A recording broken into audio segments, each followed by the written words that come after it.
Lucinta Luna mengaku telah berubah wujud setelah selesai melakukan operasi. Diketahui, Lucinta Luna sebelumnya telah melakukan operasi.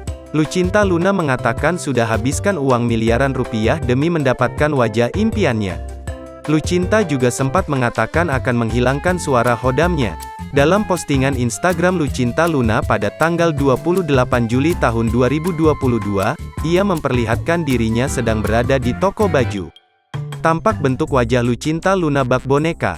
Namun, terlihat di bagian leher Lucinta Luna masih ada perban bekas operasian. "Ratu pengen ikutan Citayeman deh nak anak tapi udah keburu digusur," tulisnya. Postingan tersebut langsung diserbu oleh warganet. Ada yang mendukung Lucinta Luna untuk datang ke Citayam Fashion Week. Bahkan, ada yang berkomentar tentang wajah baru Lucinta Luna. Sebelumnya, Lucinta Luna dikabarkan tengah menjalani operasi plastik. Ia telah berhasil merubah bentuk wajahnya. Bak ketagihan, Lucinta Luna kembali lakukan operasi.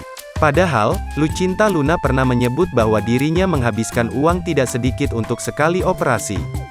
Selebgram Lucinta Luna mengatakan harus keluarkan uang hingga miliaran rupiah untuk mendapatkan wajah yang diinginkannya.